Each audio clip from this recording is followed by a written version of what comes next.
Bonjour à tous. Alors, cette petite vidéo, c'est pour corriger les numéros 1, 2 et 4 pour le second degré qui concernaient donc essentiellement la forme canonique.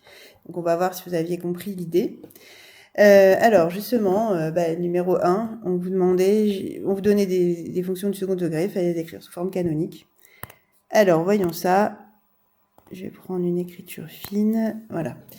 Alors, donc, vous aviez pour l'exercice 1, f de x égale x au carré plus x plus 1.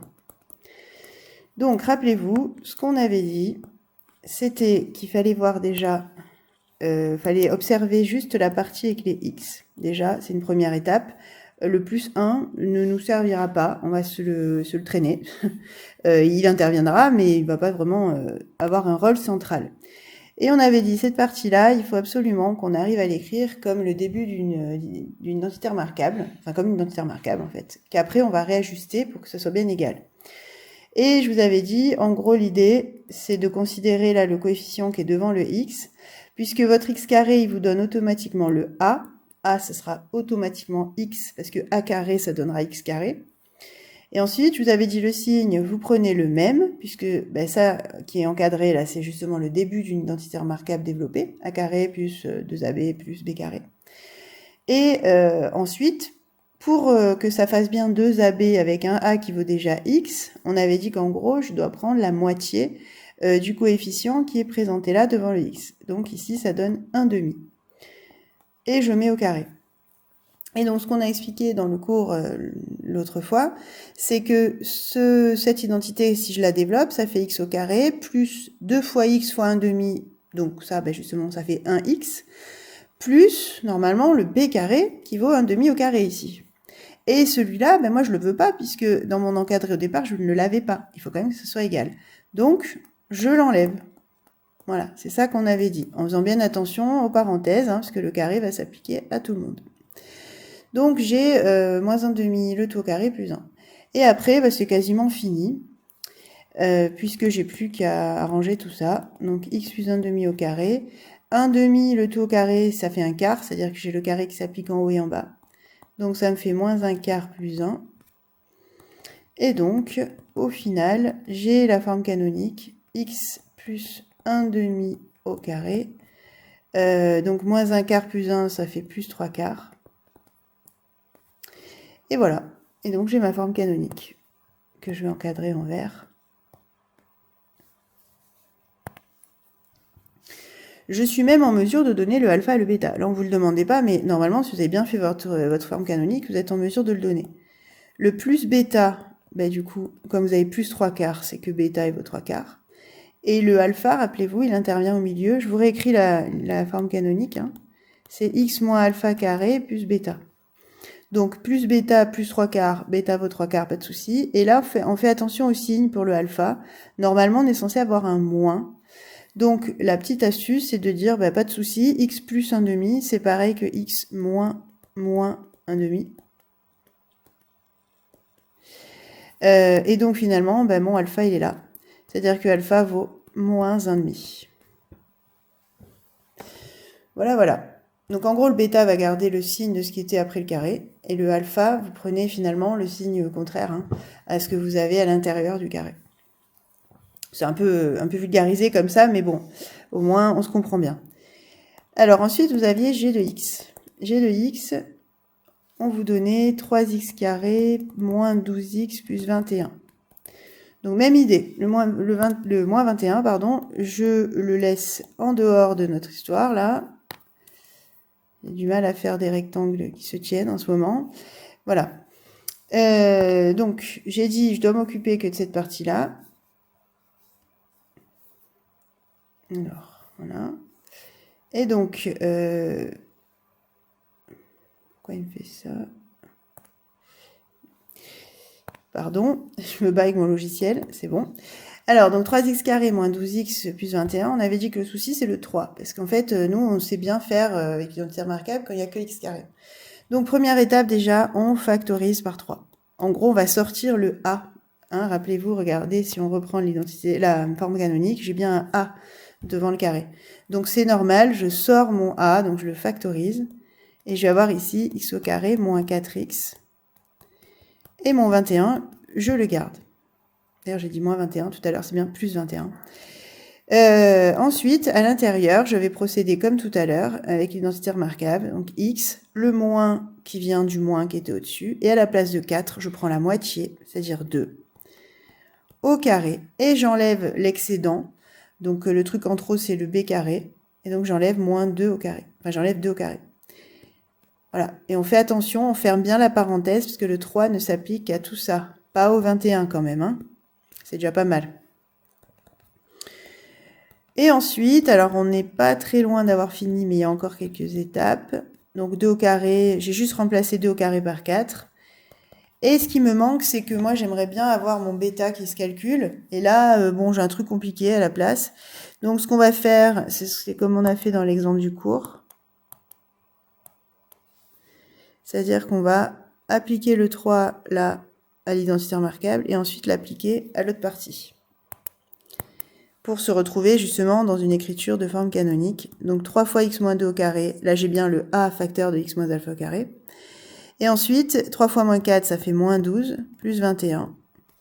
Et donc à l'arrivée, j'ai 3 facteurs de x moins 2 au carré, plus 9.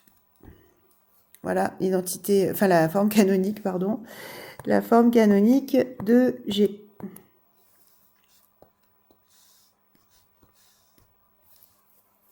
Et là, pareil, je suis en mesure de donner le alpha, le bêta. Le alpha, c'est ce qui est après le moins dans la parenthèse, donc c'est 2. Autrement dit, je prends le signe contraire de ce qui est déjà. Et mon bêta, c'est exactement ce qui est après le carré, donc ici c'est 9. Voilà pour le numéro 1. Donc, on continue. Donc, je rappelle, vous aviez le 1, le 2 et le 4, si je ne me trompe pas, et c'est ça. Donc le 2, c'est à peu près la même idée, sauf que après, il fallait aussi résoudre. Alors ça tombe bien puisque c'est en lien avec la suite du cours. Donc voilà, c'était un petit peu, on prenait un petit peu d'avance, c'est pas grave. Alors le numéro 2, je vais le faire volontairement d'une autre couleur, comme ça on ne mélangera pas. Donc numéro 2, à quoi qu'elle se ressemble. Hein. Alors dans le numéro 2, f de x, c'était moins 2x au carré plus 4x moins 6. On vous demandait tout d'abord d'écrire ça sous forme canonique. Alors bon, je vais aller un petit peu plus vite, c'est exactement ce qu'on a fait dans le numéro 1. Donc si je veux l'écrire sous forme canonique, déjà, je factorise par moins 2 toute la partie avec les x. Donc moins 2 facteur de x au carré, moins 2x, faites attention au signe, hein, moins 6. En gros, vous divisez tout par moins 2 pour factoriser 1. Vous mettez le moins 2 devant et après, prenez tous les termes divisés par moins 2. Et après, donc ce qui est dans la parenthèse, je le mets sous forme canonique. Donc x moins 1, puisque je prends la moitié de 2 au carré, auquel j'enlève le b carré. Voilà, j'espère que ça va. Hein. Là, je vais aller un petit peu plus vite.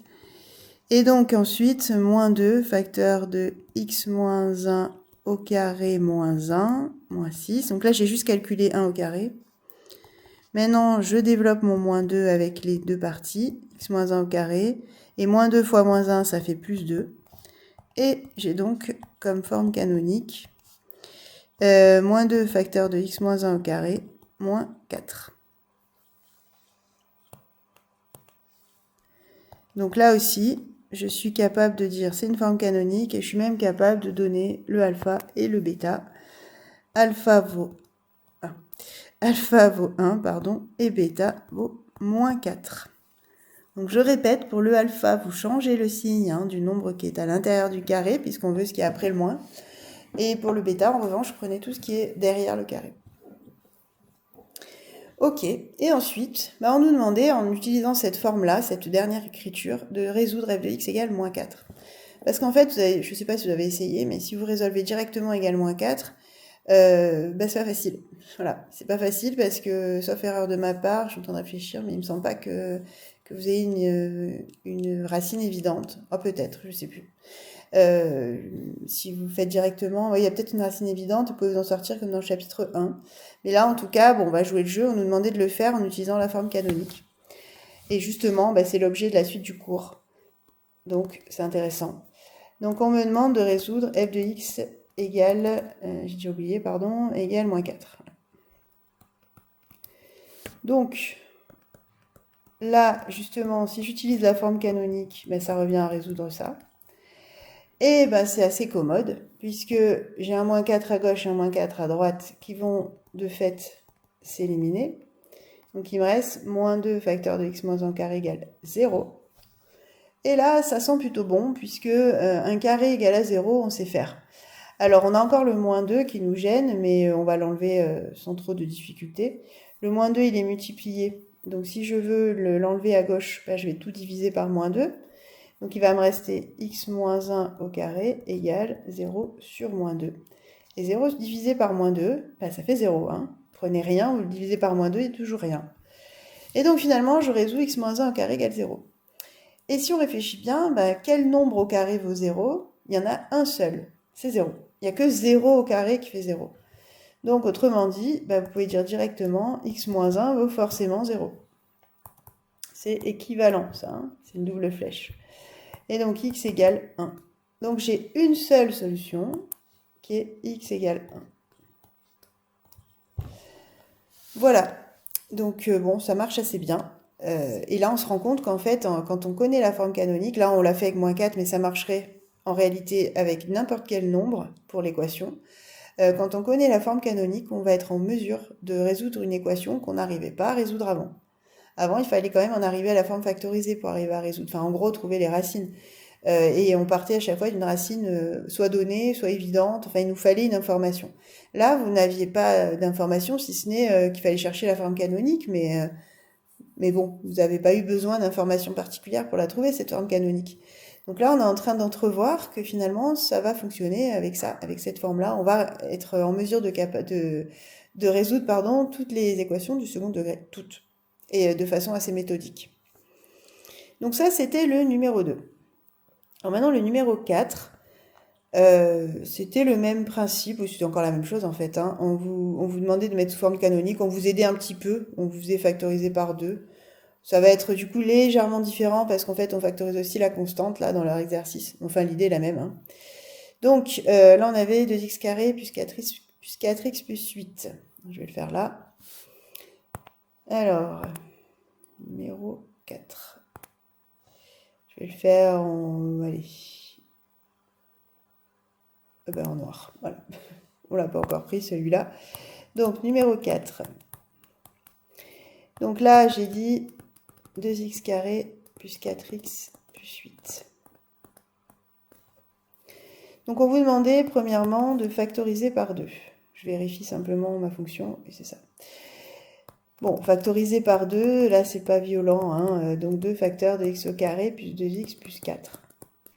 Donc là, vous voyez que je factorise tout puisque, bon là on me l'a demandé. En fait, il vous oriente vers ça, pourquoi pas. Hein.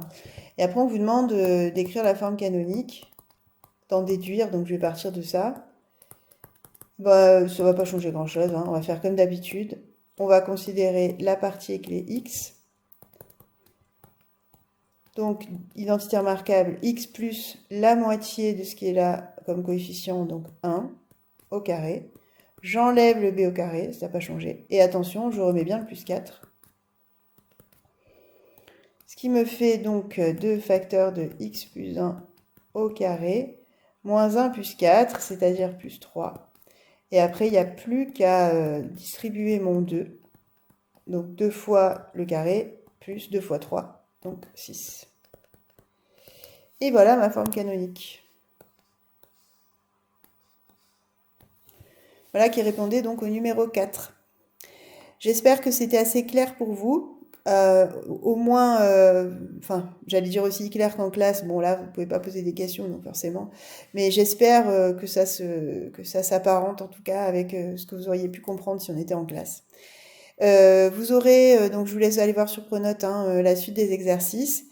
D'abord, il faudra visionner la suite du cours, puisque vous allez voir des nouveautés. Justement, vous allez retrouver des choses que j'ai commencé à dire là dans les exercices. Et avec ça, vous serez en mesure de faire la suite. Donc, je vous laisse consulter ça sur Pronote. Et voilà, par ça, écoutez, continuez bien votre week-end, en espérant que tout va bien chez vous, et en espérant vous voir en forme. Bon courage en tout cas et à très bientôt.